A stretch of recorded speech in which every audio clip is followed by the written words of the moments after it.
Hook. That piece of pizza just hit the floor. Do you really have 5 seconds to grab it before germs attack? Let's bust the 5-second rule once and for all. The idea that food is safe if picked up quickly is a myth older than your grandma's cookie recipe. Science says bacteria don't wait for a countdown. Researchers at Rutgers University tested this by dropping watermelon, gummy candy, bread, and buttered bread on surfaces contaminated with bacteria. Result? Germs transferred in less than 1 second. Moist foods like watermelon picked up the most bacteria instantly. Dry foods? Still not safe, just slightly less contaminated. Floor material matters too. Carpets transfer fewer germs than tile or stainless steel, but fewer doesn't mean zero. And here's the kicker: your floor could be dirtier than a toilet seat.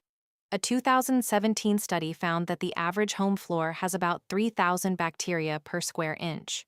What about clean-looking floors? Harmful bacteria like E. coli and Salmonella are invisible.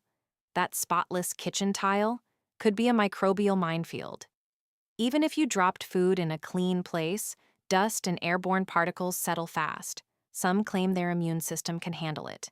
Sure, occasional exposure might strengthen immunity, but why gamble with food poisoning? Symptoms like nausea and diarrhea aren't worth that half-eaten donut. Final verdict: the 5-second rule is pure fiction. Bacteria don't care about your reflexes. When in doubt, toss it out. Like, subscribe, and stay curious.